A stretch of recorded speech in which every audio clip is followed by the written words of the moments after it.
Hello students, welcome to my channel. Student, तो आज हम करेंगे सितंबर exam preparation of 12th class chemistry, जिसके अंदर हम चैप्टर वाइज डिस्कस करेंगे कि हमारे पास जैसे सॉल्यूशन चैप्टर है, हमारे पास electrochemistry and chemical kinetics chapter है। इनके अंदर से most accepted numerical problems and questions जो कि आपके फाइनल एग्ज़ाम में या फिर आपके सितंबर एग्ज़ाम में आ सकते हैं।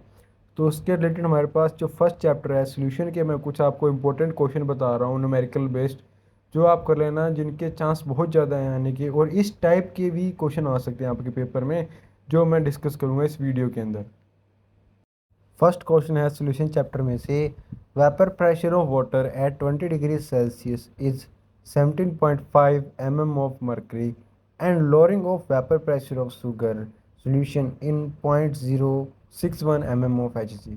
Calculate relative lowering in vapour pressure of solution and mole fraction of sugar and water. Student, ये फर्स्ट चैप्टर का क्वेश्चन है, जिसके अंदर हमने relative lowering in vapour pressure वाला concept means first colligative property का यूज़ करके हमने सभी क्वेश्चंस का आंसर करना है। अगर आपको इसका कंसेप्ट जानना है तो आप हमारे चैनल पर जाके वीडियो देख सकते हैं। नेक्स्ट क्वेश्चन है, calculate mass of non volatile solute which should be dissolved in 114 octane 114 gram of octane to reduce its vapor pressure to 80%। तो स्टूडेंट, इसके अंदर भी हमने रिलेटिव लोअरिंग का कंसेप्ट लगा के मोलिकुलर मास कैलकुलेट करना है कोई भी सॉल्यूट का, जो हमें क्वेश्चन के अंदर दिया जाएगा।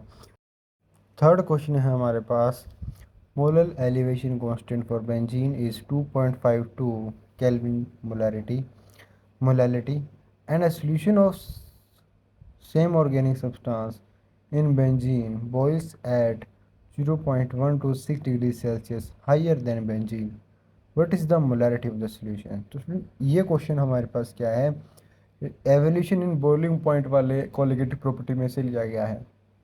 तो इसके अंदर आपको delta T B is equal to K B into M वाला फार्मूला लगा के सिंपली आप मोलालिटी कैलकुलेट कर सकते हैं। वो क्या होगी, delta T B divide by K, means K B की वैल्यू को डिवाइड कर देंगे तो आपके पास मोलालिटी की वैल्यू आ जाएगी। बहुत ही सिंपल न्यूमेरिकल है स्टूडेंट ये। अगर नेक्स्ट न्यूमेरिकल है हमारे पास, the boiling point of benzene is 353.23 kelvin when 1.8 gram of non-volatile solute was dissolved in 90 gram of benzene, the boiling point is raised। तो उसका बॉइलिंग पॉइंट क्या है, इंक्रीज हो गया अगर हम 1.80 ग्राम नॉन वोलेटाइल सॉल्यूट ऐड करते हैं बेंजीन के अंदर। तो calculate the molar mass of the solute, तो हमें जो सॉल्यूट हमने ऐड किया है उसका मोलर मास कैलकुलेट करना है। तो यहाँ पे सेम ही फार्मूला है जो अबव किया था, जिसके अंदर मोलैलिटी के अंदर हम सिंपल मोलैलिटी निकाली थी, यहाँ पे हमें मोलैलिटी का फार्मूला एक्सपेंड करना है, जो क्या है W B into 1000 divide by M B into W A होता है। तो वहाँ से हमें एम बी की वैल्यू कैलकुलेट कर लेंगे। बहुत ही सिंपल न्यूमेरिकल है।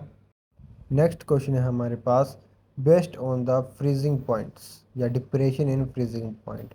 इसके अंदर हमें क्या दिया गया है कि ethylene glycol is a common automobile refrigerator, calculate the freezing point of a solution containing substance in car radiator during summer.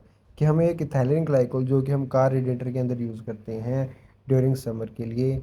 अब ये जो इथाइलिन ग्लाइकोल है उसका काम क्या है कि वो जो फ्रीजिंग पॉइंट है उसको और ज़्यादा कम कर देता है। जैसे मान लो पहले ज़ीरो फ्रीजिंग पॉइंट था, तो उसको वो -1 -2 ऐसे डिक्रीज़ कर देता है। तो ये काम होता है एंटी फ्रीज़र का। तो हमें इसमें कैलकुलेट करना है कि जो एंटी फ्रीज़र है वो कितना कम कर देता है, मीन्स कंटेनिंग सब्सटेंस कितना हम उसमें सब्सटेंस ऐड करेंगे कि वो फ्रीजिंग पॉइंट कम कर देगा, ताकि वो जो फ्रीजिंग पॉइंट है हम कैलकुलेट कर पाएँ कि उसने कितना फ्रीजिंग पॉइंट कम किया है। Means depression in freezing point हम इस क्वेश्चन में कैलकुलेट करेंगे। तो ये थर्ड कोलिगेटिव प्रॉपर्टी थी। नेक्स्ट क्वेश्चन है, based on the osmotic pressure, fourth colligative property. तो इस क्वेश्चन में हमें दिया क्या गया है, 200 200 centimetre cube means 200 ml of an aqueous solution of proteins contain 1.26 gram of protein। Osmotic pressure of such a solution at 300 Kelvin is found to be the 2.57 × 10⁻³ बार। तो calculate molar mass of protein. हमें क्या करना है, हमें simple π = CRT का formula लगाना है, जिसके अंदर हमारे पास C है मोलैरिटी। तो मोलैरिटी को हमें एक्सपेंड करना है WB into 1000 divide by MB into volume. तो वहाँ से हमने ओनली WB को MB को सेपरेट करके सारी वैल्यूज़ कैलकुलेट कर लेनी है। मीन्स हमें इसके अंदर क्वेश्चन के अंदर वेपर प्रेशर भी गिवन है, पाई की वैल्यू गिवन है, वॉल्यूम भी गिवन है, गिवन मास भी गिवन है सॉल्यूट का, और हमें simply molar mass of protein निकालना है। तो अभी हमने सॉल्यूशन चैप्टर के इंपॉर्टेंट क्वेश्चंस कर लिए हैं। इसके अंदर एक वांट ऑफ फैक्टर भी निकालना आता है स्टूडेंट, जो कि सारी कोलिगेटिव प्रॉपर्टी के साथ मल्टीप्लाई होता है, तो वो भी आप इस टाइप के न्यूमेरिकल कर लेना। अगर आपको इसका PDF चाहिए तो आप हमारे टेलीग्राम चैनल को ज्वाइन कर सकते हैं, जिसका लिंक हमारे पास वीडियो की डिस्क्रिप्शन और चैनल के डिस्क्रिप्शन में गिवन है। अभी हम बात करते हैं सेकंड चैप्टर इलेक्ट्रोकेमिस्ट्री के न्यूमेरिकल्स के बारे में, जो कि आपके फाइनल एग्ज़ाम में बहुत ज़्यादा इंपॉर्टेंट रखते हैं, वेटेज रखते हैं, और सितंबर एग्ज़ाम में भी वेटेज रखते हैं, जो कि आपके क्वेश्चन पेपर में आ सकते हैं। चलो डिस्कस करते हैं वन बाय वन करके। फर्स्ट क्वेश्चन है हमारे पास, the resistance of conductivity cell containing 0.00 m KCl solution at 298 is 1500 ohm. What is the cell constant if the conductivity of 0.001 molar KCl solution at 298 Kelvin is 0.146 into 10⁻³ Simon centimeter inverse? तो student इसके अंदर हमने relation किया था conductivity is equal to conductance into cell constant. तो इसके अंदर वो वाला फार्मूला लगेगा जिसका यूज़ करके आपने सेल कांस्टेंट की वैल्यू निकालनी है। वो क्या होगी, कंडक्टिविटी डिवाइड बाय कंडक्टेंस। तो means kappa divide by sigma, means 1/r की आप वैल्यू निकालेंगे तो कंडक्टिविटी आ जाएगी। उसके बाद ये न्यूमेरिकल आप सोल्व कर पाएंगे। नेक्स्ट क्वेश्चन है students, the conductivity of 0.20 m molar KCl solution at 298 Kelvin is 0.025 Simon centimetre inverse. तो हमें कप्पा की वैल्यू दी गई है, हमें निकालना है it's molar conductivity.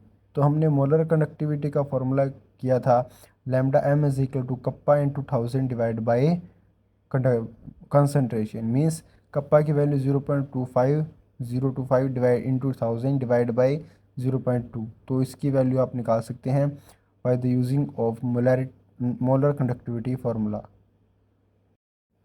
Next question है based on the molar conductivity, या हम बोल सकते हैं माइग्रेशन ऑफ या क्लरोश लॉ।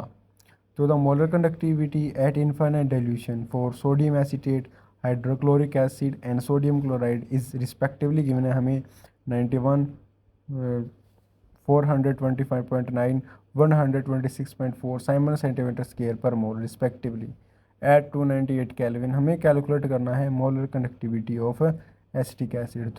तो स्टूडेंट आपको करना क्या है, पहले आपने सोडियम एसीटेट को आयनाइज करना है, फिर हाइड्रोक्लोरिक एसिड को, फिर सोडियम क्लोराइड को। इन तीनों को आयनाइज करके आपने एक रिएक्शन बनानी है जिसके अंदर हम फॉर्मेशन ऑफ एसिटिक एसिड के बारे में रिएक्शन होगी। उस रिएक्शन की आपको मोलर कंडक्टिविटी कैलकुलेट करनी है। नेक्स्ट सेम ही टाइप का क्वेश्चन है हमारे पास, जिसके अंदर हमने अलग अलग कंपाउंड की कंडक्टिविटी दी गई है एट इनफाइनाइट डाइल्यूशन। तो हमें इसमें मोलर कंडक्टिविटी निकालनी है मैग्नीशियम आयोडाइड मीन्स MgI2 की एट इनफाइनाइट डाइल्यूशन। हमें क्या करेंगे, सेम ही पहले क्वेश्चन की तरह हम इसके भी आयनिक फॉर्म लिखेंगे, उनको हम रिएक्शंस को ऐड सब्ट्रैक्ट करेंगे, उसके बाद हम मैग्नीशियम आयोडाइड की वैल्यू निकाल लेंगे। स्टूडेंट उसके बाद हमारे पास कुछ questions based on Ernst equation है, जो कि 100% आपके फाइनल एग्ज़ाम या सितंबर एग्ज़ाम में आएंगे। तो ये थ्री क्वेश्चन दिए गए हैं हमारे पास, वन बाय वन करके मैं दिखा रहा हूँ आपको। ये फर्स्ट क्वेश्चन है, ये हमारे पास सेकंड क्वेश्चन है, और ये थर्ड क्वेश्चन है। तो इन तीनों क्वेश्चन को आपको बहुत अच्छी तरह से कर लेना है अर्नस्ट इक्वेशन की हेल्प से। और इसके अंदर एक क्वेश्चन और भी है जिसके अंदर हम डेल्टा जी भी फाइंड करते हैं कोई भी रिएक्शन के लिए। पहले हमें उसमें अर्नस्ट इक्वेशन से ई नोट सेल कैलकुलेट करेंगे, उसके बाद हम अर्नस्ट इक्वेशन से उस क्वेश्चन को सॉल्व कर देंगे, डेल्टा जी की वैल्यू निकाल लेंगे।